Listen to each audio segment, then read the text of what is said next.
Assalamu alaikum, sabah khair, good afternoon to everyone. Welcome to the Virtual International Conference, COVID-19, a Game Changer in Education, Reconnecting Virtually, organized by National Center for Education and Development at College of Education, Qatar University. I am Anita Abraham, Senior Professional Development Specialist and will be the session moderator. This is a workshop session with the theme Students' Engagement in Online Learning. We will have 2 workshops in the session. Each presenter is given 50 minutes, after which we will have 20 minutes for question and answers. Attendees are requested to please send in your questions in the chat box that I can pass them on to the presenter. Please remember to mention the name of the presenter to whom it is directed. Now we'll begin the session. I'm very happy to introduce Mr. Khalid Al-Naimat, our presenter, who is an esteemed co-educator at Queen Rania Teacher Academy. He has made significant contribution to the education field for more than 11 years. He is the head of English department for the Teachers Education Professional Diploma and also serves as the induction and training lead for pre-service teacher education project in Jordan under the U.S. Agency for International Development. The floor is now yours, Mr. Khalid. You may start.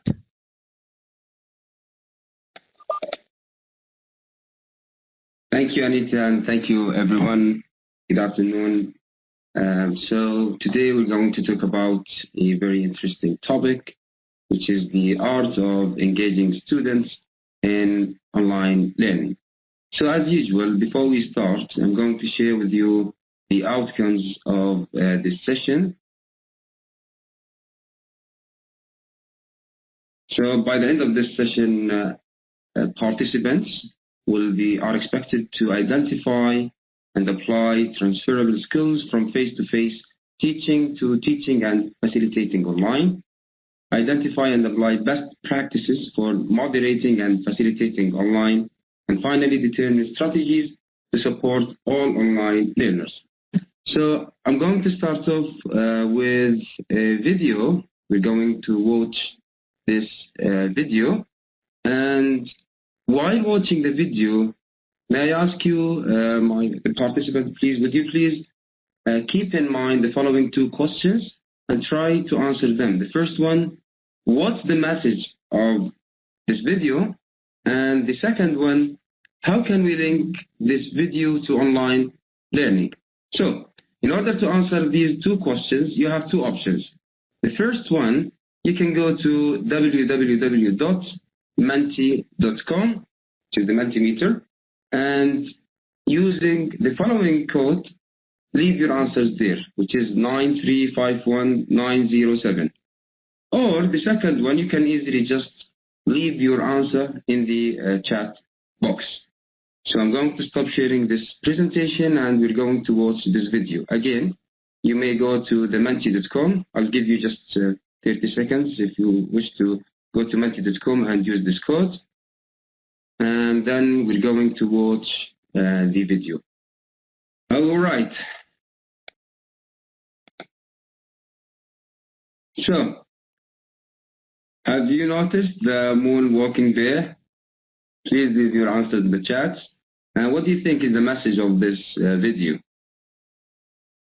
I'm waiting for your answers. I'm going to share with you again my screen, and we're going to share with you the Mentimeter.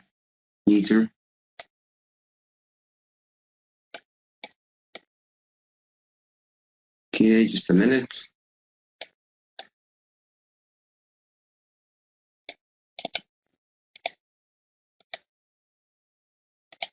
Yes, see. So let's see the answers. Some of the answers start appearing. We have here online learners should be aware of what they learn. Good.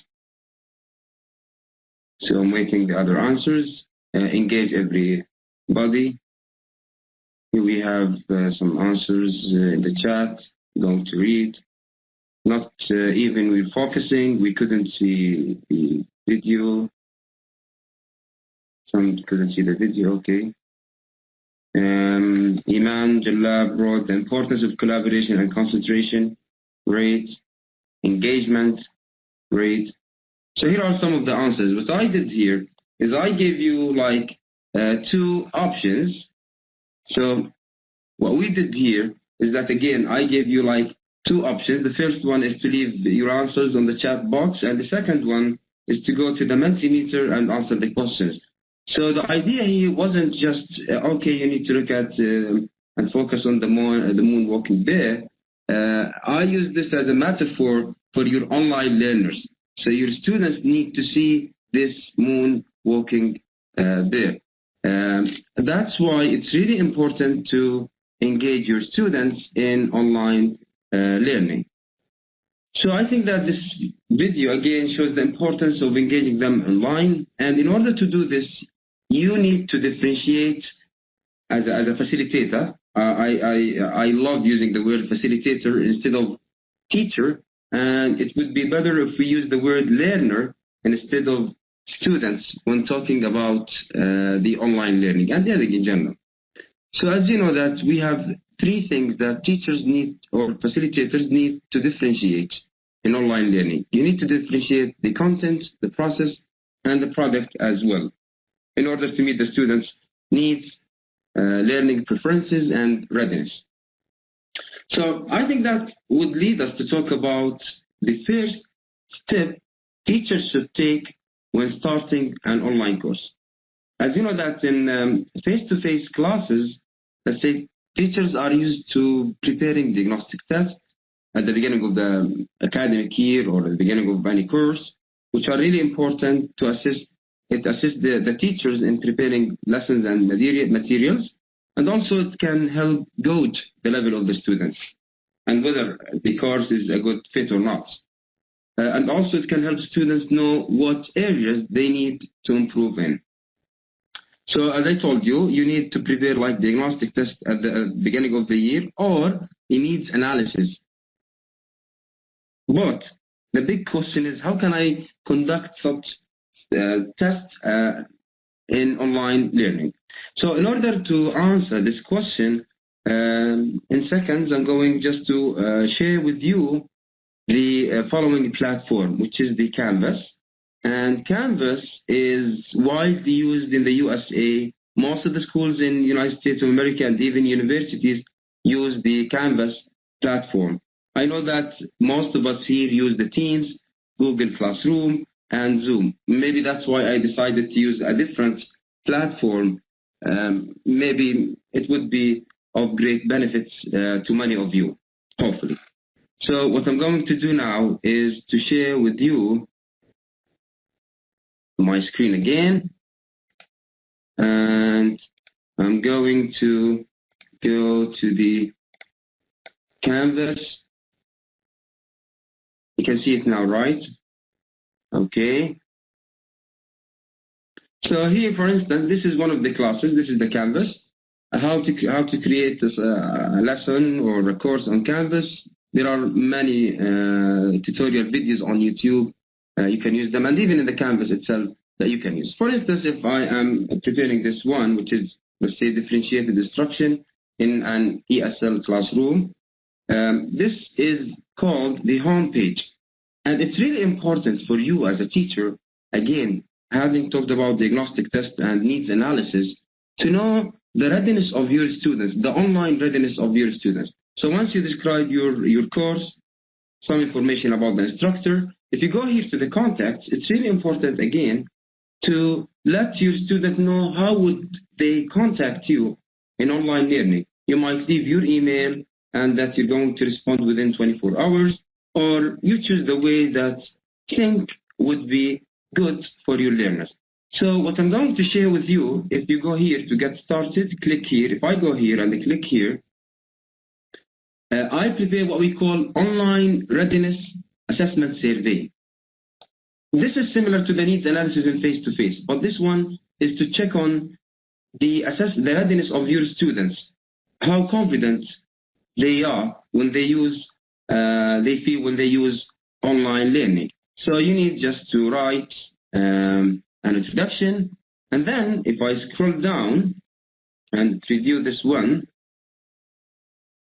you can see that we have like 15 questions, And all the learners need to do is just to choose agree, somewhat agree, and disagree.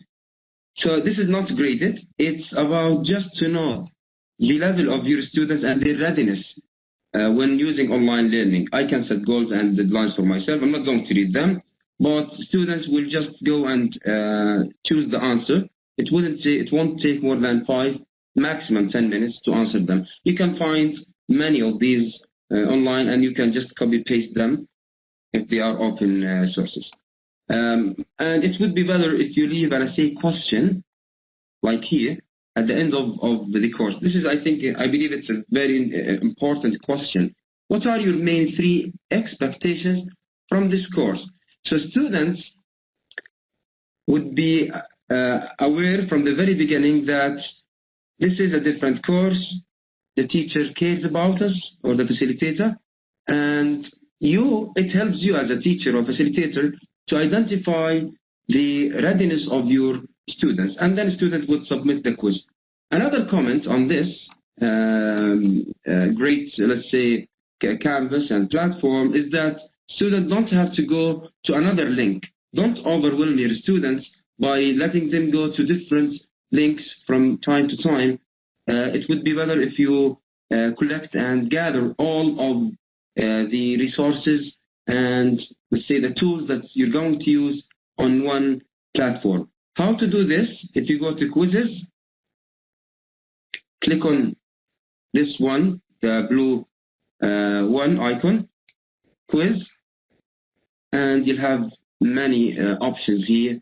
You can see you need just to rename the quiz, add any instructions, and it could be graded one or ungraded. It could be a survey, and it could be a quiz.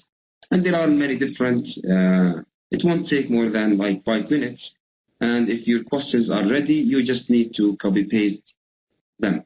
So hopefully that would be of great help for you as teachers. Another option I can share now with you, if you may. It's called the Online Learner Reflective Survey. This one maybe is much easier. Just to check if your students are ready for online learning. All they need to do is just to place a check mark next to each item that applies to them. So you can see students can just check the icon, or let's say the items that they think that they apply to them. We have technology skills, we have learning preferences, and we have learning habits. So again, we talked about 2 different surveys that you can use at the beginning of your online course with your students. When it comes to the second survey that I showed to you, you can just ask your students to add up the numbers of items they checked, and the higher the number, the more traits they have that have been identified for success as an online learner. For those they didn't check, they need just to consider how you, as a facilitator, you need to consider how you might make adjustments for an optimum learning experience. So what I would suggest at this stage is to provide students with, let's say, a tutorial video about your platform, how to familiarize them with your platform. So if I take a look at the canvas again, students might be overwhelmed going from one button to another. So it would be a good idea if you, as a facilitator or instructor, prepare what we call a tutorial video to your students.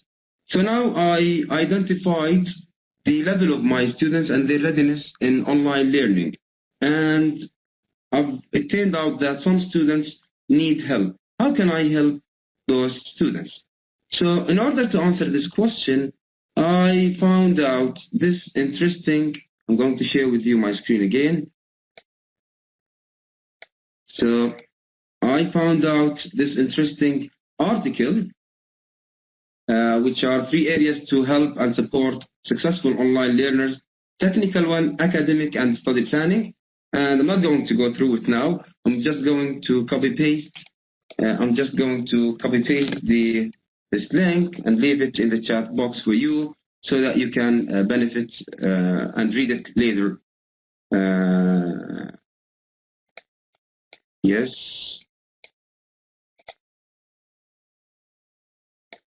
So you can find it now in the chat box. And here we have 3 categories of resources, how to help students. It's a very interesting one, and it's really of great help for you students if they wish to improve their, let's say, online skills. All right, so now let's go back to the PowerPoint, and let's move to what we call the facilitators hats. When I say facilitator hats, as a facilitator, there are many hats that you need to wear. If you take a look at these, starting from supporting online learners, and we have the TPAC, which is technology and your PCK in technology, pedagogical content knowledge, your subject matter. So the teacher should be good at technology and should know how to link the technology to his or her subject matter, English, math, science, whatever. And we have another hat, which is establishing teaching presence, your presence, just like in face-to-face classroom. And you need to support your online learners. You need to create social presence, organize and manage learning environment. I'm not going just to read these ones. We're going just to give you examples from the Canvas. So if I go to the Canvas again, if we go to the Canvas, just a minute. Okay, I'm going to share this with you again. So, here we go.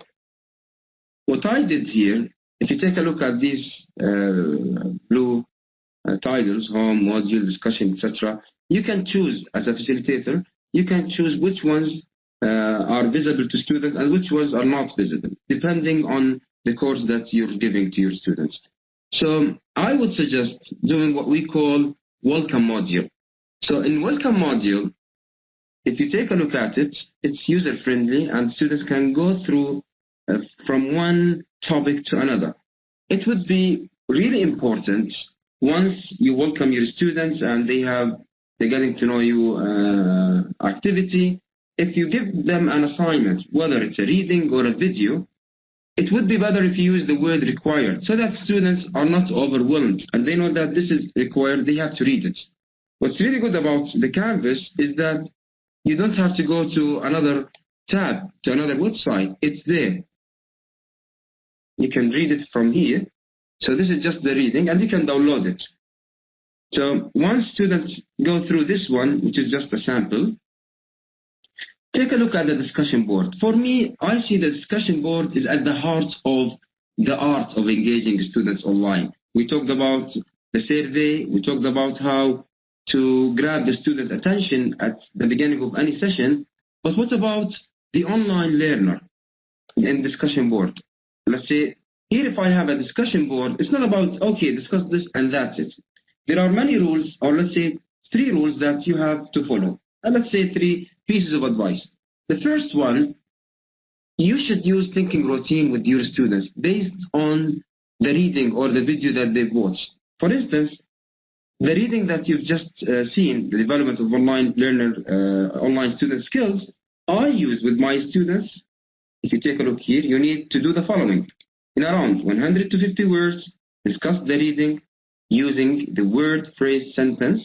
I mean by word, phrase, sentence, it's like a thinking routine. They need to write a word that captured their attention, a phrase that moved or engaged or provoked the students, and a sentence that was meaningful to them. Once they're done, they post their answer. Not only that, but also they need to reply. If you take a look here, they need to reply with around 100 words to at least 2 course mates. So your role here is to have clear instructions from the very beginning to your students and to promote cooperation and engagement within students. So take a look at this one. Students can leave, as you can see, video. They can leave comments. Sometimes they upload something. And your role is to give prompt feedback.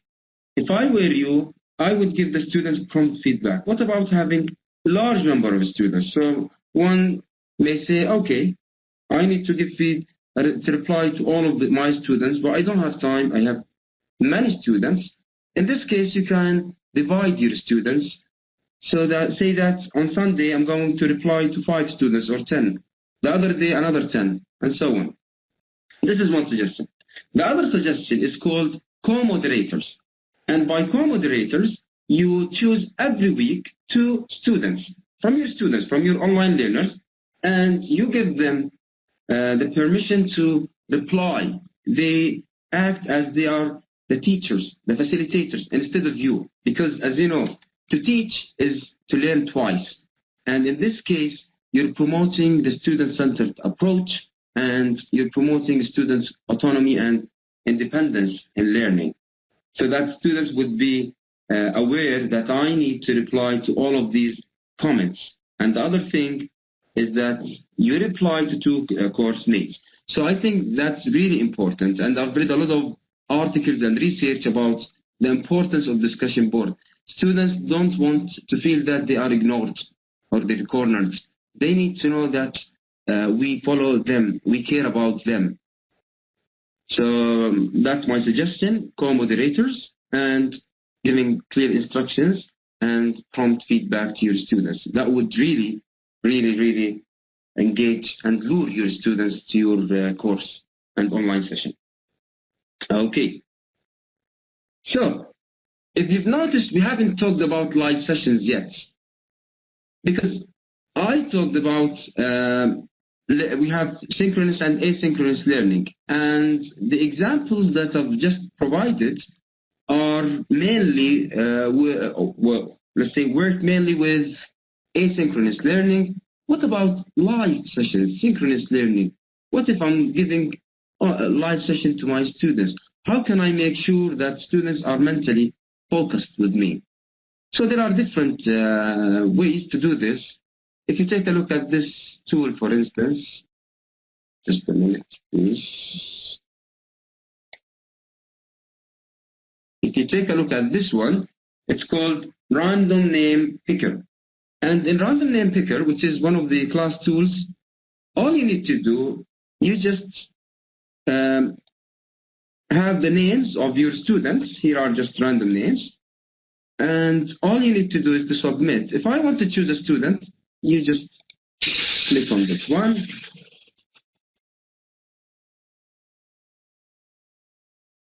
So the name is Jack. So Jack is going to be, and you can remove the name so that it's not repeated again. And then you choose another name. Don't overuse this, but you need to use it. Why? Because first of all, some students might be watching your session, but they just put mute and they're doing something different. And we know that, to be realistic. So if you're using this one, students might think that, oh, maybe I'll be the next one.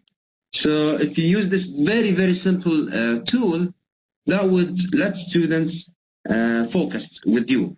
The other thing is that in classroom, in face-to-face classroom, we have what we call random observation. And sometimes you choose the students randomly. Sometimes we as teachers forget and we focus on, like, let's say 5 to 6 students and ignore the others. That could be the case in online learning. In order to avoid this problem, you can use this very simple tool. Its name is Random Name Picker, and if you wish, I can share with you. Sorry, again, I stopped sharing. Okay. I can share with you okay. I'll share with you the link.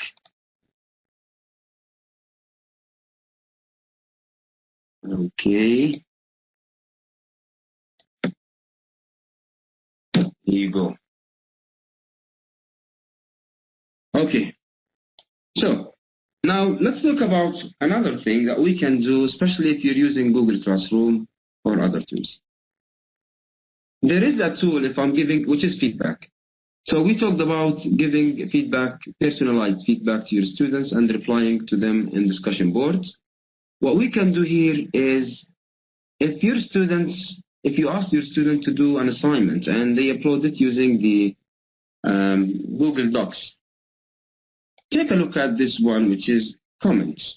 If I click here, sometimes students, or let's say learners, teachers, might find it difficult to just, let's say, write and leave comments to every single student. So what about the verbal, the oral feedback? So is there any tool that we can use in order to avoid just the written feedback, which is time consuming? Yes, there is. Luckily, we have what we call modes. And if you click here, this is mode called, you can, let's say, record up to 30 seconds. It's like a voice message, just like the ones that we use in WhatsApp and other applications. So you just leave a comment to your students using this interesting tool. You need to add it to your Google Chrome. Its name is Mote, and this is its logo, the M with the blue and white colors. So this is another way to give feedback to your students and to save your time as a facilitator. Okay, so let's wrap up again the idea of the feedback. We have the discussion board. Instructions need to be clear. Students reply. You need to reply to your students, and students need to reply to each other. And also, I have what we call co-moderators, where you give the students the authority to take your role and respond and reply to other students. What about the feedback that you should receive from your students? In this case, you can leave, if I go back to this canvas, take a look at this one. We have discussion board here. This one is required because it's built on this one. But this one is optional. You can write the word optional, or you can just call it feedback. This is the feedback that your students give to you. You can invite them to add any notes, any comments, any questions, or even any suggestions to improve this course. And you can see here that some students start giving feedback, and you can reply to them. So I would suggest that, because sometimes in face-to-face classes, we used to have what we call exit cards in order just to check on the metacognition skills of our students, or to receive feedback about our sessions, our lessons, our whatever at the end of each class. So we used what went well today, 2 stars and a wish, and other things. You still can use this one. If you're using the canvas, just have a discussion board and call it and name it feedback, where students can leave their feedback there. All right. So, okay. Now, having talked about the discussion boards and how to engage your students and using the random name picker, what about extroverts and introvert students? Susan Cain once said, the beauty of online learning is that it works for any type of person because of the variety of communication options. So the student is in charge of their communication preferences. I would say that extroverts can, if I have those 2 types of students, the shy ones, the introverts one, and the extroverts one, the outgoings, the ones who would like to just participate, and they have that strong character. So in online learning, how can I do this in the discussion board or other tools that I'm using? So I think in online learning, extroverts can simply reply to a discussion board by recording themselves with a webcam and uploading their response, because they feel comfortable doing this.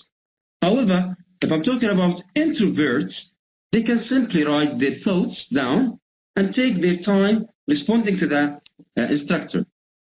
So an introvert that has difficulty making eye contact, that kind of students who has, let's say, difficulty in making eye contact, they just can't find an online video response ideal, and they just can upload it.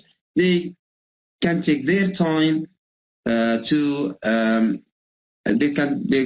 their time to respond to any comments. So this is another suggestion that you might use with your online learners. All right. So this would lead me, I'll share with you my screen again. Okay.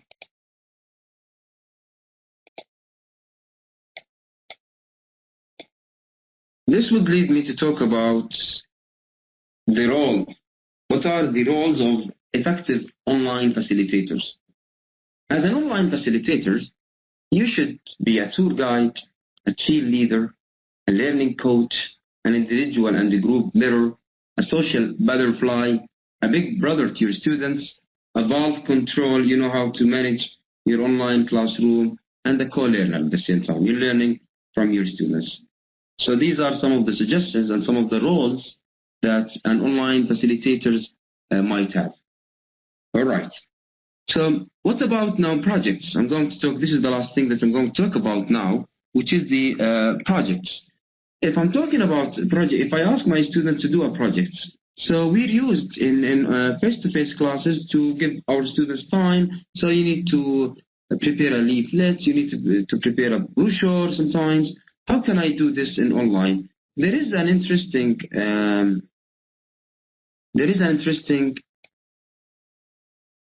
platform, a website. I used it here. I'm going to open it for you. Yeah, it's called Smart. And Smart, this one, here you go. So Smart is a very, very interesting one. You can use it to newsletters. It's very, very beautiful and very easy to use. It's free up to 3. You can use up to 3 newsletters for free, and then it's not free. So, for instance, if I prepared this one, tips for success for online learners. You can leave your name, you can leave a picture, you can leave some comments, and even you can leave a video, and students can interact. So if I'm asking my students to do, let's say, minor project or whatever, call it whatever you want, and a brochure, let's say, they can use this tool, which is named is It's More. I'll leave its name in the comments for you. Its name is Small. You can use it with your students. All right.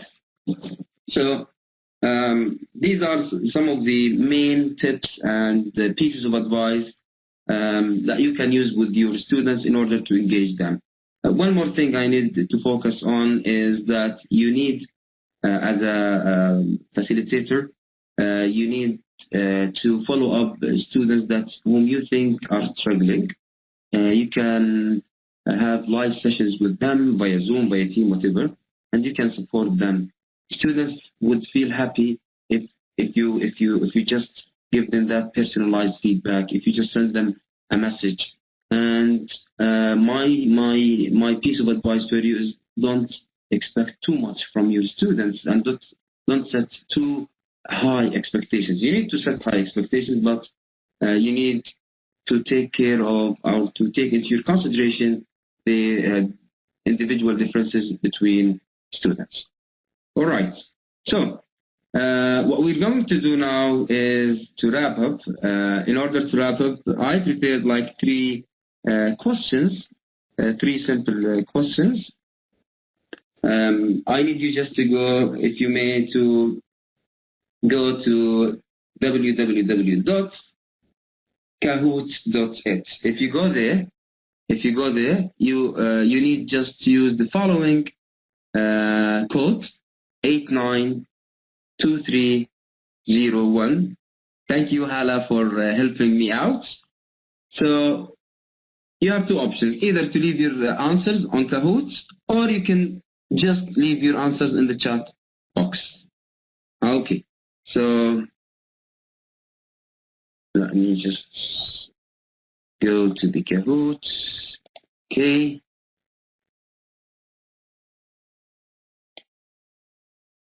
Okay. Yes, here we have Hiba, Rola, we have Mani. Okay. Arwa.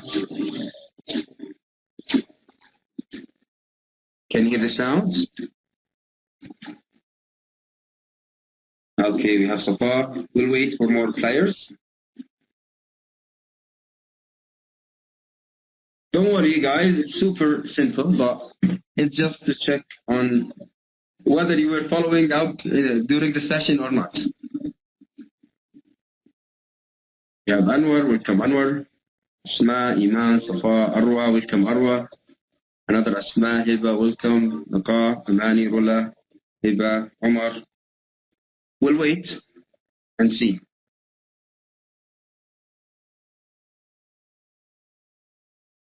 We have Layla, welcome Layla. Najida.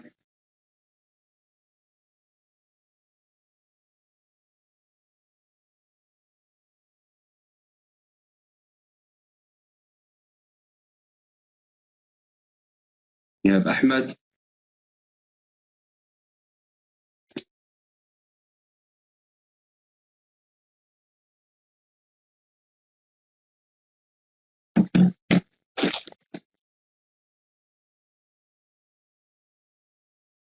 We have Samira.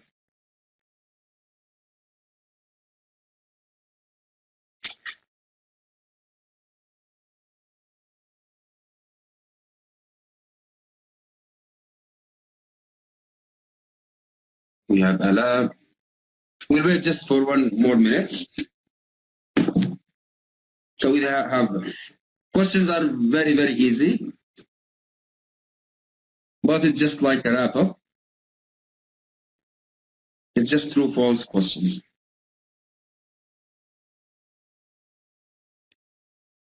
All right, shall we start? Here you go.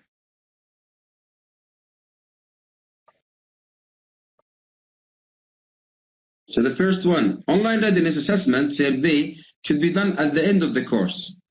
True or false?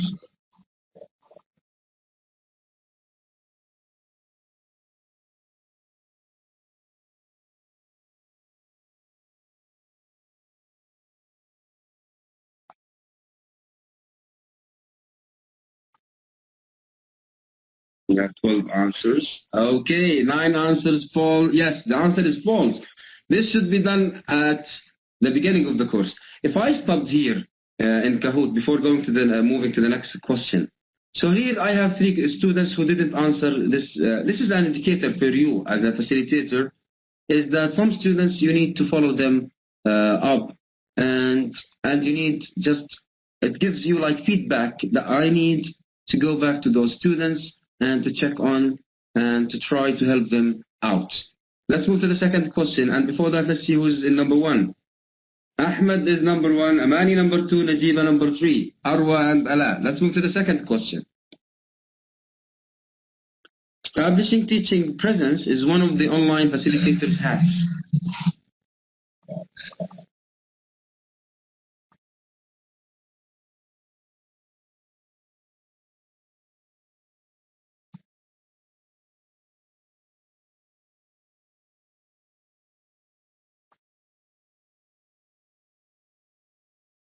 All right, true.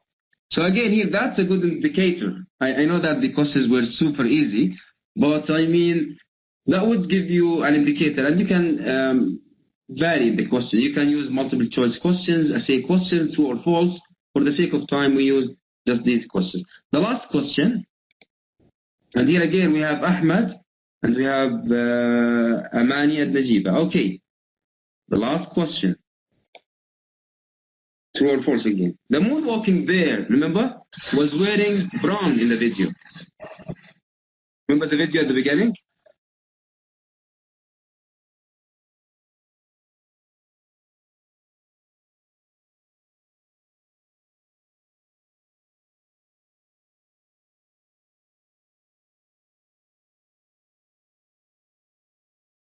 You weren't focusing.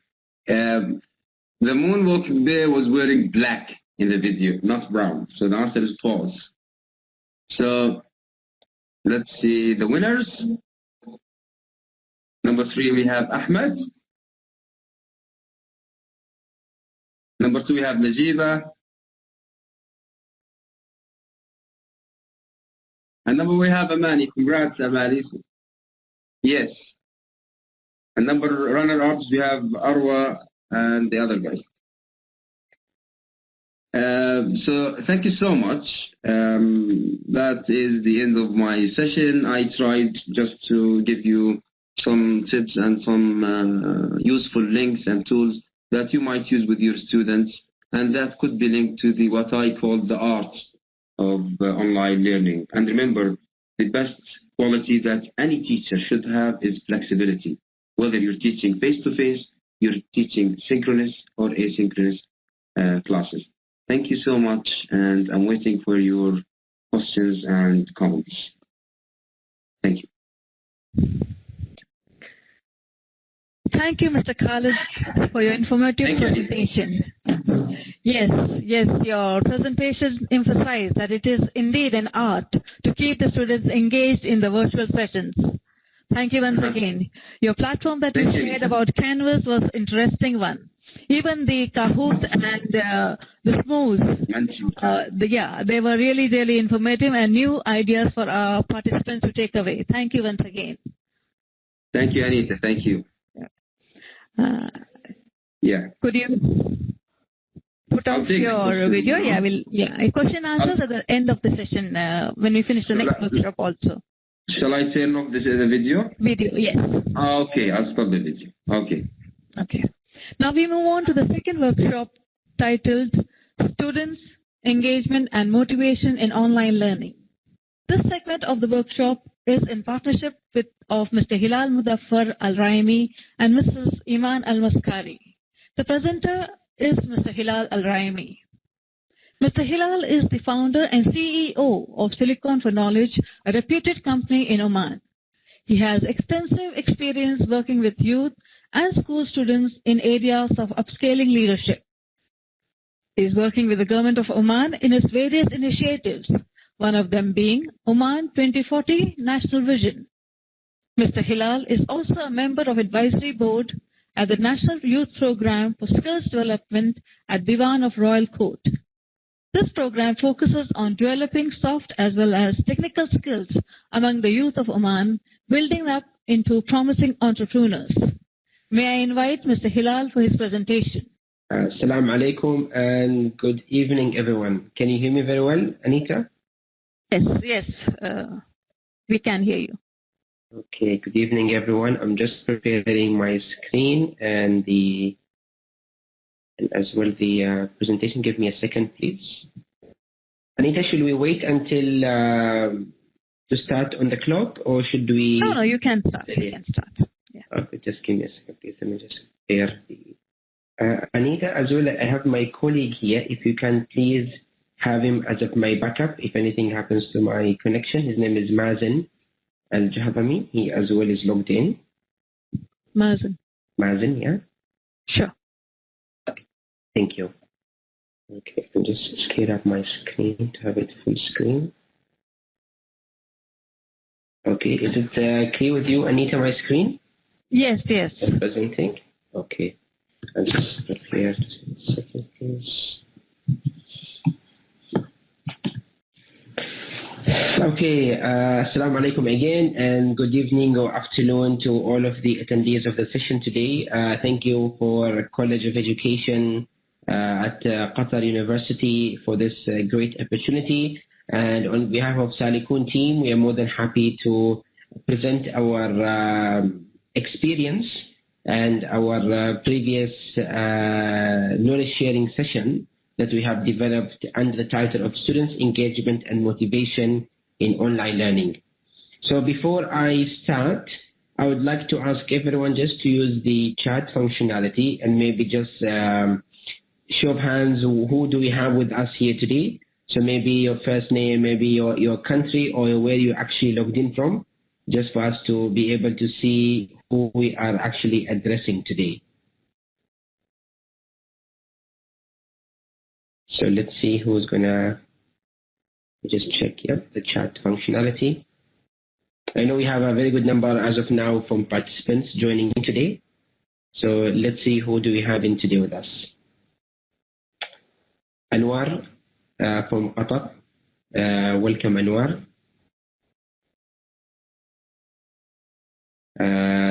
Let's see who else is with us in today. Yes, because we do have a lot of upcoming interactive activities planned in for today. So we hope that we'd have as much participants as possible to join in today's session. Okay, we have as well Ahad Al-Azb. She's an English teacher from Qatar. Ahlan Ahad. We have Ala from Jordan. Ahlan Ala. Nice to have everyone in with us today. We aim to have it as a very, very interactive session, inshallah. And we do have stored a couple of interactive activities for everyone who is joining in us today. Okay, so let's kick it off, and at least maybe as we progress, maybe a couple of more people, inshallah, will be joining in with us today.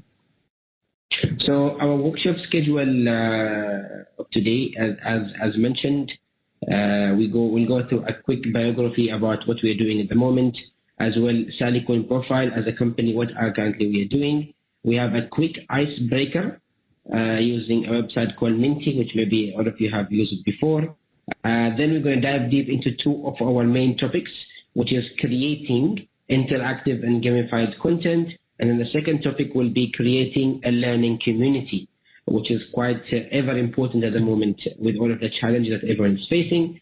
And then at the end of the day, we'll have a quick evaluation and as well a Q&A session for the participants if they have any questions to go from there. So as Anita mentioned, I'm CEO founder of Salikun for Knowledge, which is a company focused into education, technology, and knowledge transfer. As well, I've been working in the National Oil and Gas Company as a strategic technology and transformation specialist, and as well people development programs across the corporate. I've been working as well with the Omani government in various national initiatives, whether focusing on youth or cross sectors, and as well on the Oman 2040 National Vision Team. Salikun, so maybe some of you would say, what is Salikun and what you guys are doing? So Salikun is started as a social enterprise, moved into a company which is focused into developing the knowledge sector in Oman. As I mentioned, tackling technology, knowledge transfer, and education as its core components, delivering those services.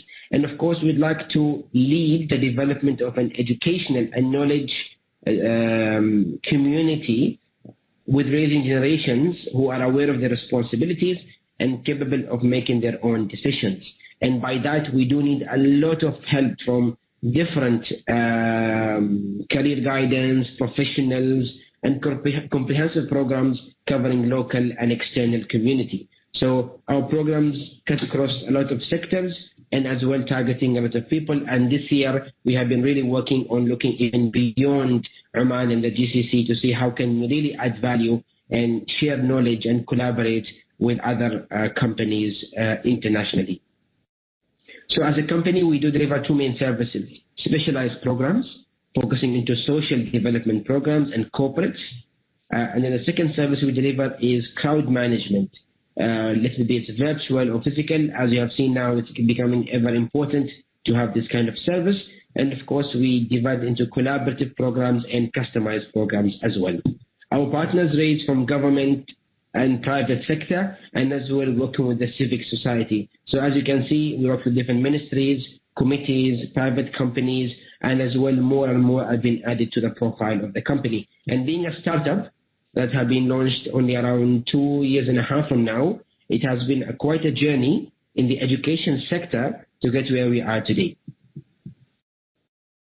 So without further ado, let's move to our icebreaker of the day.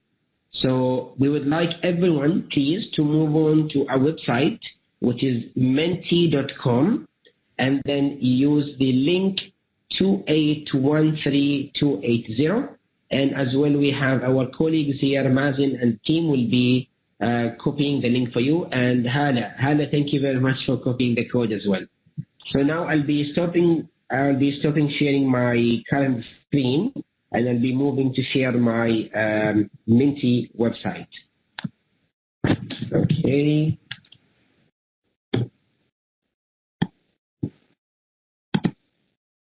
Okay, so I'm logging in now.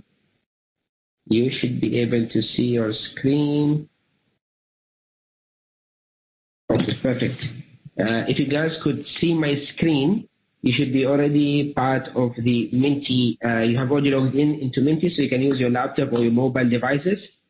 Just type in minty.com, and then you should be able to see the code, which is 2813280.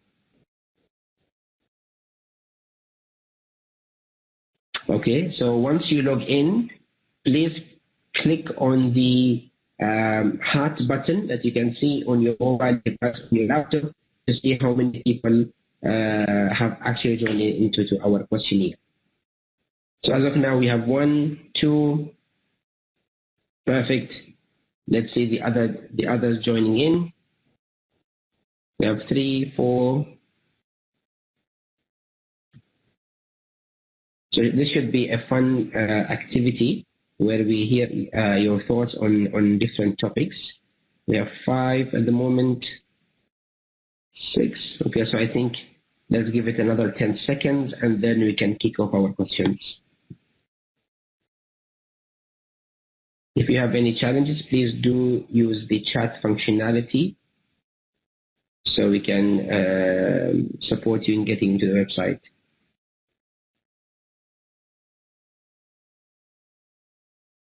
Okay, so let's get started. So maybe the others, whoever will be joining in, will be part of the discussion as we progress.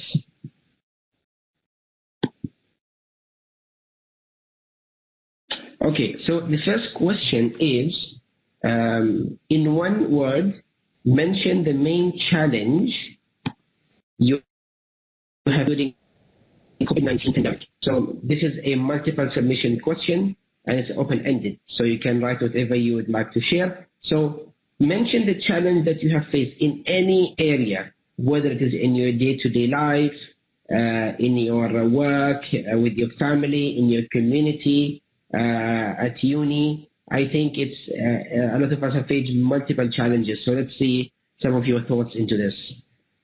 So some people saying studying, I do agree with that. Students' involvement, 100%.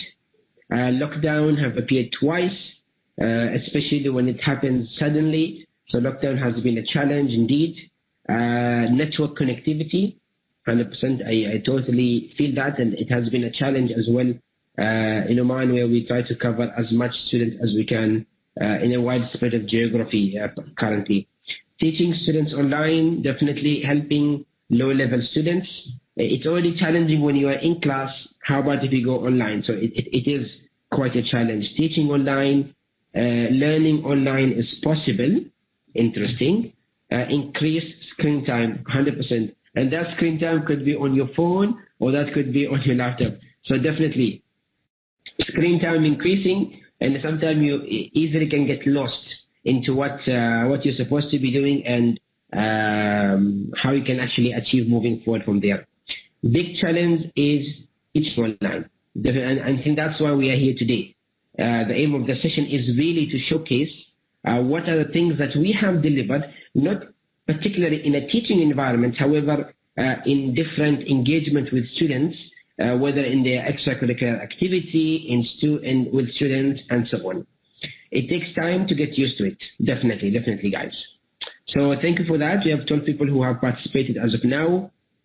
We have lost habit. Lost habit writing habit of children. Yes, quite interesting. I think children has been losing a lot of their normal activities that they actually do. Many tasks to do during the challenging times in a short time, definitely. So let's move on to the next question. Now let's flip the coin. So now the question is, in 2 words maximum, tell us about one thing that you have learned from COVID-19.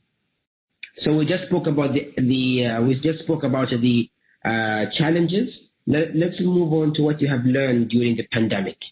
I think there's as they say, with every crisis, there's opportunities or there's learning that come out of it. So patience, definitely. lots of online tools, be resilient, new learning strategies, adaptation power, quite interesting, enjoy blessings. I think that's something that we have to do on a daily basis. Looking out of the box, self-confidence, importance of technology, new online tools, online activities. And as you can see, there's a lot of online presence, tools, learning, teaching has been occurring in your answers, and hopefully during our session today, we'll be tackling on those.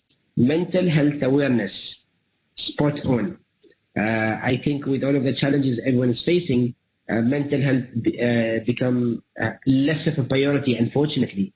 So I think we need to put more and more attention into that. Online fail. Okay, that's quite interesting as well. Sometimes people do believe that online does not deliver the right quality and message that people actually seek. And I think that will take us to our last question of the day. Says, do you agree or disagree with the following statement?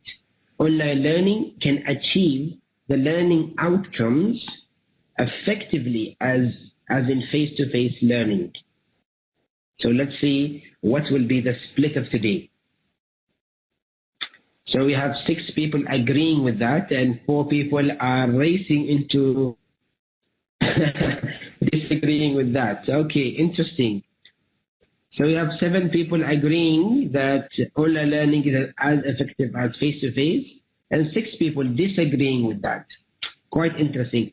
Oh, that's disagree has already went above the agreeing team, and I think it shows a lot. It shows that people do believe sometimes that it's very hard to replace physical learning completely at this time and age. And please do share some of your thoughts in the chat. If you have any thoughts to be shared on this question, please do share it with us in the chat. So that will be our last question of the day, and now we'll be going back again into the presentation to continue our discussion. And please, as I mentioned, please do share your thoughts about what you guys are thinking and what have you been experiencing lately. So some of the key statistics that I'd like to dive deep into now, based on the United Nations latest report in August 2020 and the policy brief, Education During COVID-19 and Beyond, says that COVID-19 pandemic has created the largest disruption of education system in history, affecting 1.6 billion learners in more than 190 countries as of now. Closure of schools and other learning spaces have impacted 94% of the world's students' population. And lastly, even with adequate infrastructure and connectivity, many educators lack the most basic ICT skills, meaning they are likely to struggle with their ongoing professional development, let alone facilitating quality distance learning. So it has been always challenging to go through distance learning, but adding all of those challenges to the pandemic and people not having the right connectivity and the right skills, it just creates a bigger circle of challenges that people do go through.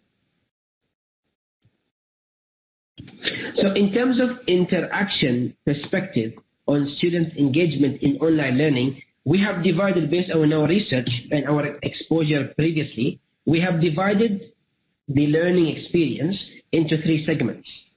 Okay? The first segment is learner-content interaction, learner-learner interaction, and then learner-instructor interaction.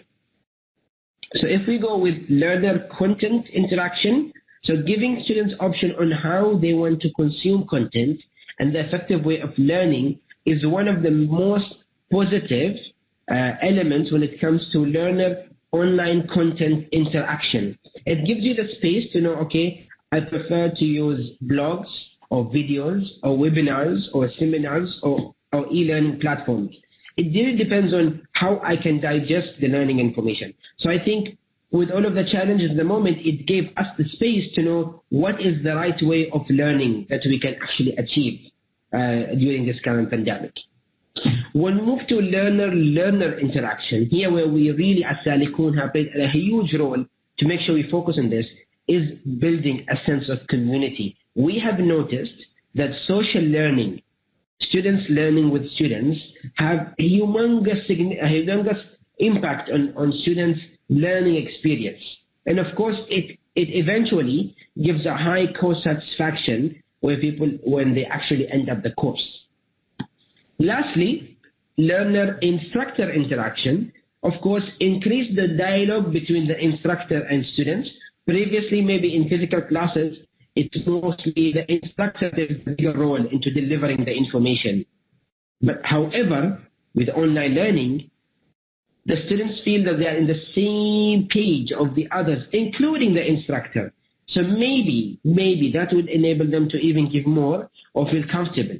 And as we mentioned in our second point, they become a guide on the side, not a sage on the stage. So what means that we normally, as instructors, do take the biggest part of the learning experience of students when we speak about physical learning. We become the center of that.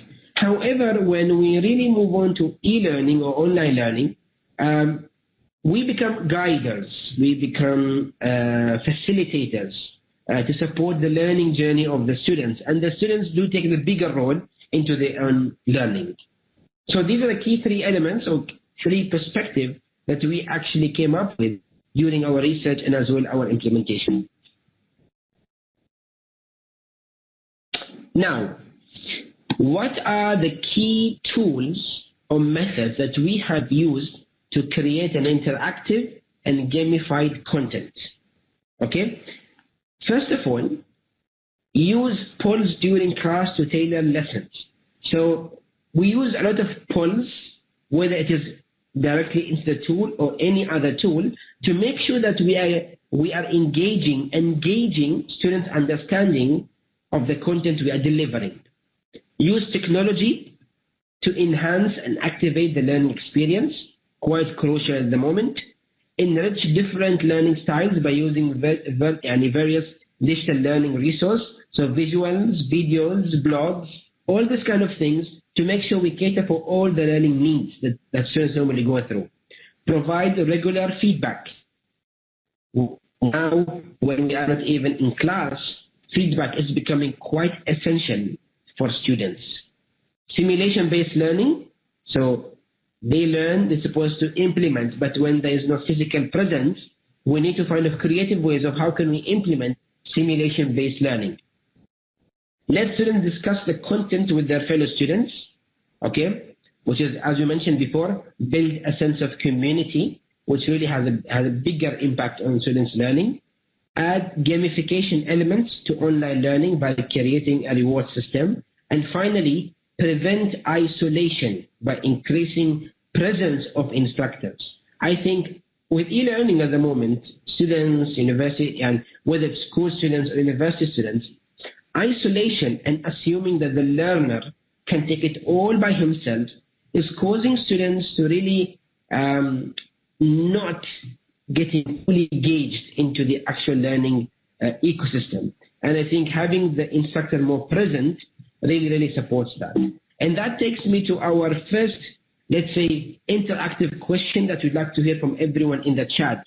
The question is, tell us from your experience, what technique works the best or you prefer the most? Okay, so have you used polls before? Increase your presence as an instructor or as a deliverer of information, gamification, discussions, and technology. So please guys, I'll pause for a minute and I would like to hear, of course using the chat, if you have really used any of these particular methods to really enhance the experience of the learners or even enhance the experience of the instructor delivering the information. So I'll be shifting to the chat for a minute or so just to hear and to gauge what are some of the tools or the methods that you have used to deliver the information that you have. So let's see if you guys could share any of your thoughts and experience in the chat before moving on into the next part of our presentation. I think I'll give you a minute to think a little bit so we can actually hear from you more.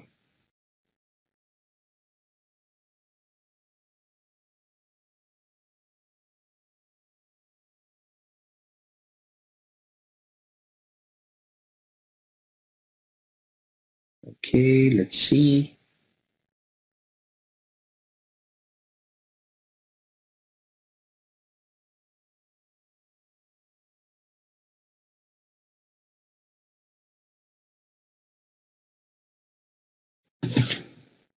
Okay, Anwar says gamification was a good engaging tool, though I teach grade 12 students, 18 and above, and I was very surprised.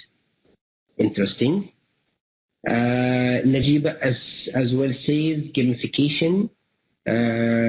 Walid says technology. Interesting. Anwar, I think it's a very valid point that you mentioned. I think with the current shift into ways of learning, even for teenagers, 18, 19, 20 years old, with the current changes in the landscape, I think it really challenges how people actually learn, and really it shows that students are very fast adapters to the new ways of learning. So I think gamification has been quite a very effective tool in delivering the information. As well, Najiba mentioned, gamification is something that she normally uses or has learned from her own experience. Wali technology, and as well Ibrahim mentions a discussion. So Ibrahim says, well, it shows us several ideas and thoughts. So maybe Ibrahim feels that using the discussions as a mean of communicating with students has been effective for him delivering his own content or learning programs. Perfect, guys. Thank you very much for those thoughts that you have shared. Okay, moving on to creating a learning community. Okay, so when it comes to creating a learning community, which is for us quite vital. Okay, conducting brainstorming sessions to identify learners' needs. Sometimes we assume what the learners want and needs. However, when we sit and listen to them, we sometimes be surprised, as our colleagues have mentioned a minute ago, utilizing different tools and developing sub-communities and utilizing different online tools outside the classroom. So for example, we have been using a lot of Slack, Trello, Miro, and other tools, which really help us to engage with students and keep them engaged throughout the journey.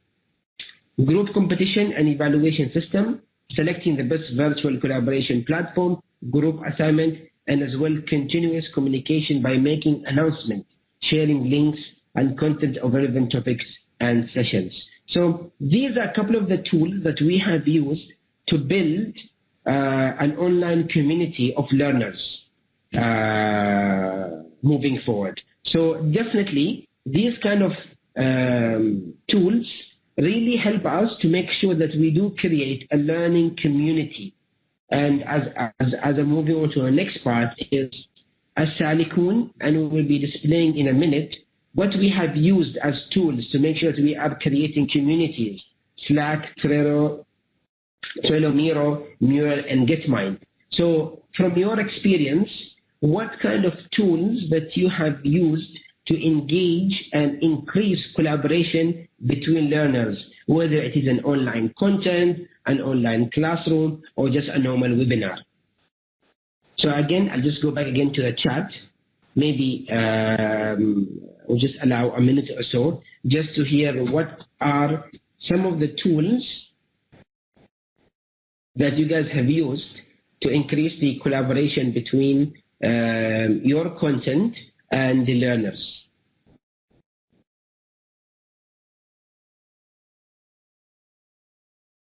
So for us, we have used, as I mentioned, we have used Slack at a wider scale. It helped us a lot in creating the online community. Walid says he have used WordWall. Interesting. We're definitely going to research that after the session.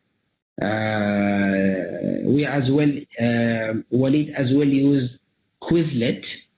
Okay, that's nice as well. In that as well, Walid, you are trying multiple tools, and which is quite interesting. And maybe as well you can share with us, Walid, how these tools have supported the learning experience for your own audience. I remember when we were using a tool called Miro, which is the third tool that they mentioned here. It was quite an interesting tool to support brainstorming activities, and it really helped us to get simulate what other people are actually using. So Najiba as well mentioned she used Nearpod and then Edpuzzle, Quizlet and Padlet. Okay, interesting tools, Najiba. It's quite nice to see people are using various tools, and I think it depends sometimes even on the region. So Anwar says Padlet was a good tool to collect students' feedback and engage them in a collaborative activity. Nice, thank you, Anwar. As well, we have Layla. Layla says Flipgrid. Flipgrid. Okay, that's nice. That's quite good. Flipgrid. So thank you guys for your inputs as well. It has been quite interesting what kind of tools that you guys are using at the moment. Quiz is also a good tool to create quizzes. Nice. Thank you, Najiba, for that. Leila and Anwar. So last bit of the day is how the Salikun reflects those concepts. How did we use those concepts ourselves? So the first thing is we run a program called Technology Ambassadors Program, and this program was really focused into how can we build an ecosystem which covers e-learning, collaborative online community, and engagement sessions to make sure that the experience of the learner is at its best. And this program was aiming to develop capabilities of Omani youth in the technology arena. So things like 4IR, programming, data science, and the others. And it took them through the learning curve. So awareness to knowledge to skills, and then to project implementation at a smaller scale, which is pilot projects. It definitely we built a rewarding system to make sure that they continue learning and develop subcommittees using Slack. And we almost targeted 25 participants who have really enjoyed our journey with us. Our second program was called Wijha, which is a direction. In translation means we were really conducting virtual consultation sessions for students at the final year to know exactly where they want to head after graduating from university. So conducted a virtual workshop. We used a lot of questions and feedback and Q&As, and as well used polls during the class to tailor lessons. And as well, we had more than 30 participants who have been involved in our one-to-one and even group sessions that we have delivered. The last one that we do it for corporates normally, which is called the Opportunity Framing Sessions, which is a virtual specialized brainstorming sessions for us to get up with certain solutions for problems. Okay, so we have collected this using multiple tools. We use Miro, we use Menti, we had Zoom as the main platform, and really this kind of workshop helped us a lot in delivering very interactive content to the audience. We had more than 70 people in multiple workshops, and we were able to generate as much as 90 ideas implementable, and those corporates were able to take it on and deliver it. Okay. Lastly, there's a very short video that I would like to share. Okay, and this video really shows what are we as well delivering at a bigger scale when it comes into e-learning programs, and as well when it comes to running events. However, the audience that we had was not all in one place.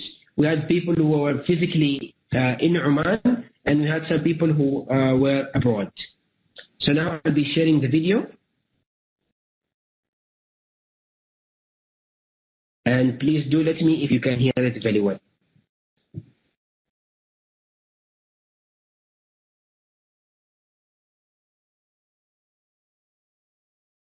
I just want to check with the team. Can you guys, were you hearing the voice? Mr. Hilal, actually Yes. the video will not work like this. I recommend that you stop the video, start participating from audio and video, file including video. 1 second. So, Okay. so From the share. top bar, yeah, stop sharing first. Okay. Then the top bar, you have audio and video, Yes, correct. file including video. Connect to a Sorry. Okay. connect to a video. No. Share, Is it sorry, me? share, Share. Yes. Yes. file Okay. including video. File You into the find video. Yes. Yes. Yes. Yes. Yeah. Definitely. Yeah, it will work from here. Okay. Okay. I found that, and I am doing. Okay. Perfect. Thank you, Hala. You're welcome. Okay. Perfect. I am now. 1 second. I'm doing this now.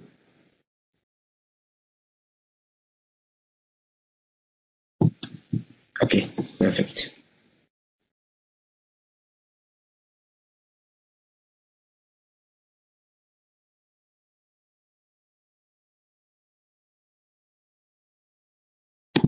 Okay, let's hope it's gonna work.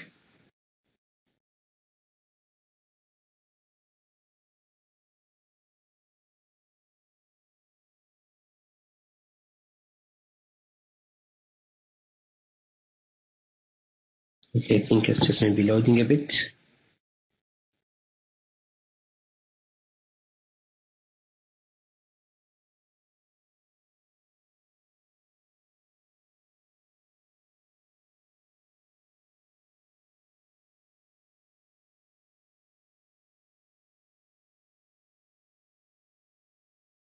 Let me give it another shot.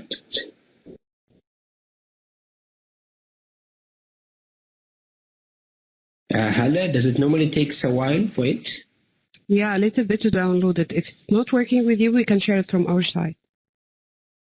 Okay, I don't think it should take a while. It's not Actually, we do have the video. Yeah, it's ready. Yeah, I think it. Yeah, you have it. Okay, please, Hala. Let me just talk on my side then. Okay. Okay, go ahead. Okay. Hi.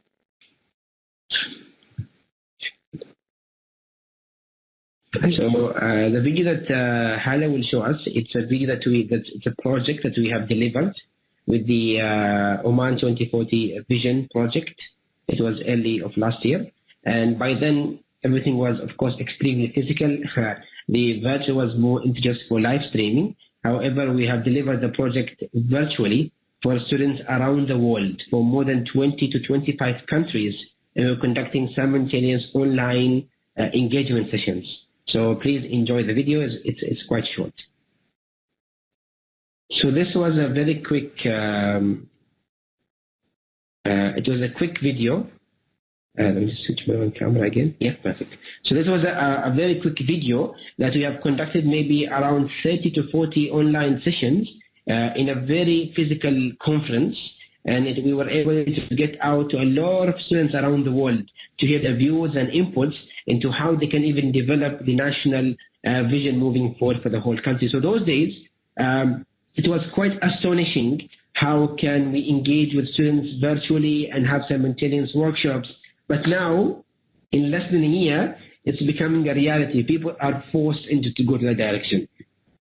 So it was quite interesting to see the shift that happened between less than a year from where we started. So going back into the slides, I think we do have a last kind of a quick polling question. I mean, in terms of, again, guys, if you can all please head to menti.com and use the code 8512063.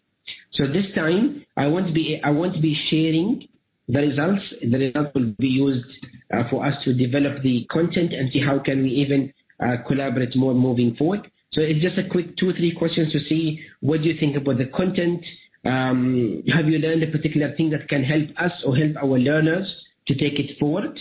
And as well, how can we really improve moving forward in terms of whether content of the presentation or even what you have heard today?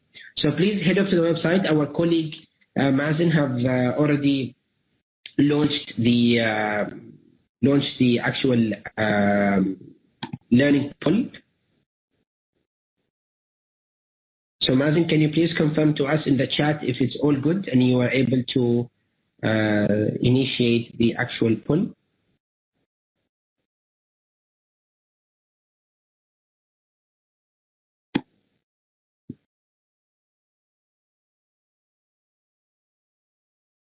Okay, I think the poll is working. Yes, Hilal.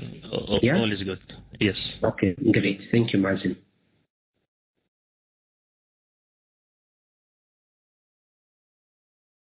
So if you have as well any not particular questions on the overall, but I just wanted to focus on part of your experience and as well getting engaged with learners. What are the key learnings that you have found out teaching content online? I think it has been quite challenging for everyone. And I think I would like as well to know, for those who in their own countries have challenges in delivering knowledge or even workshops for rural areas with no internet connection, how do you guys deal with that? Have you started any particular initiatives? Have you collaborated with any, let's say, non-for-profits or NGOs in your own community to deliver those lessons or educational materials to people who basically don't have the basic needs of internet connection, for example? So maybe those are a couple of the things that I would like as well to hear from you guys as part of as well your evaluation doing it in Minty.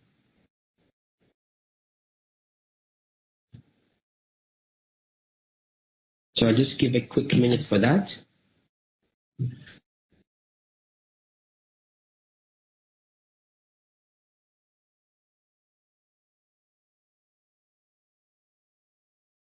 As well, I'll move on to the next slide just to utilize time and as well give you time to have in your evaluation on the phone.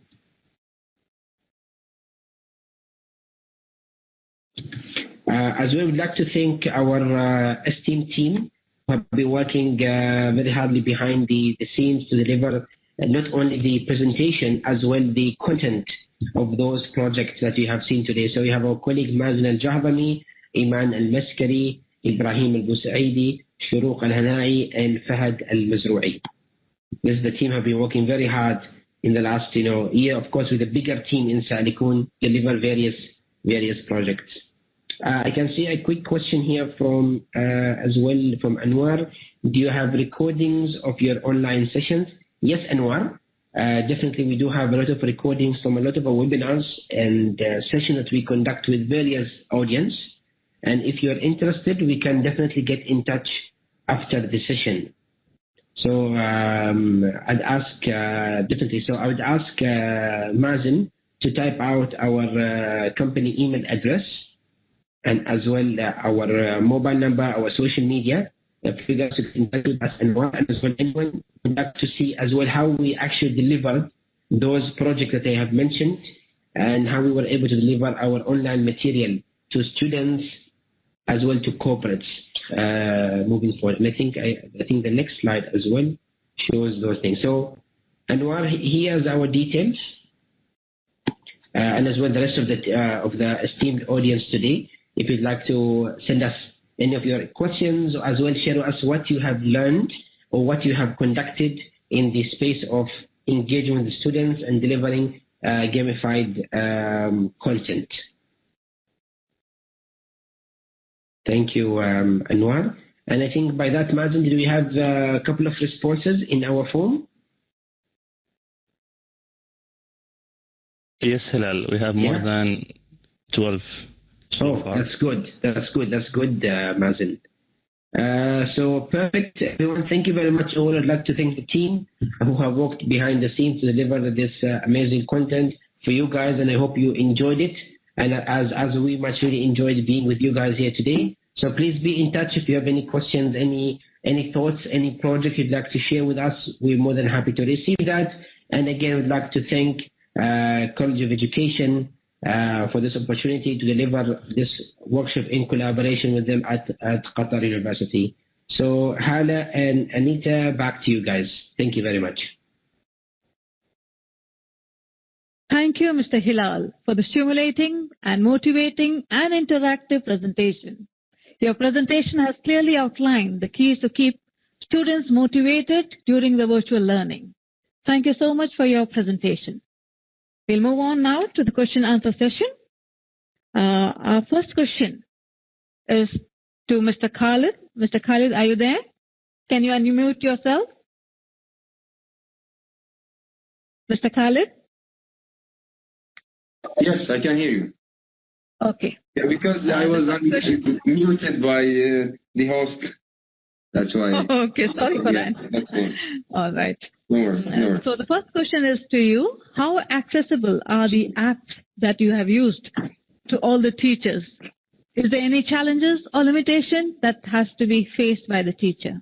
Okay, so you're talking about the tools that I use with my students. Exactly. The ones that I shared with you. Well, actually, there are some challenges, but they're not many, because all of the challenges that yes, all of the challenges and all can be easily solved, because all of the, let's say, platforms that I use, the Canvas has two versions. One is free, so teachers can use the free one. And there are many tutorials that students can use. When it comes to the other tools, the small, you can use up to 3, let's say, presentations and use the others for free. In addition, Kahoot and Mentimeter, Padlet, and other, let's say, tools, and digital tools, we call them digital tools, are accessible to all people. So yes, though we might have some challenges, as I told you, if the student is not what we call them tech-savvy, expert in technology, they might face problems, but at the end of the day, they can just easily manage and have access to these tools. Thank you, Mr. Khalid. There's another question for you. Is Yeah, there please. any podcast facility at the Canvas, the platform that you shared? Is there any podcast facility in it? Is there any again? Podcast. Can they post their, the voice message or something in the Canvas, the platform? Oh, Canvas. In Canvas, I think they're working on this now. I think the free one doesn't have this feature, but the second one is, I think it has. But there are many options where you can upload your voice. You can record and upload. Yeah. So the option is there. The option is there. Okay. One more question to you. Yeah, please. Platform, this Canvas, the platform that you shared, is it suitable for which age group? From which age group can we share this platform? For all ages. For me, it is for all ages, because you are the facilitator. The teacher can tweak it the way he or she wants. Did you know that in America, in the United States of America, all schools there, and even the universities, they use the Canvas. So I think it can be used by different ages. Thank you, Mr. Khalid. Thank you so much. You're welcome. Next question is to Mr. Hilal. Mr. Hilal? Yes, Anita, I'm here. Okay.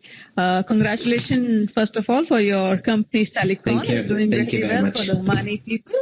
The Thank question you. is now, it seems it is, how do the students or the schools benefit from your company? Okay, so I think, Anita, that's a very good question. We normally, what we deliver short, intense virtual programs with the students in different regions. So we do collaborate with the private sector, so different companies. Normally we collaborate with them in delivering some specific information or knowledge to develop particular skills that company needs in the future. So, for example, we now speak about, of course, programming, about data analytics, about big data, and all these kind of topics. But when we go to reality, students lack the basics of this kind of future knowledge.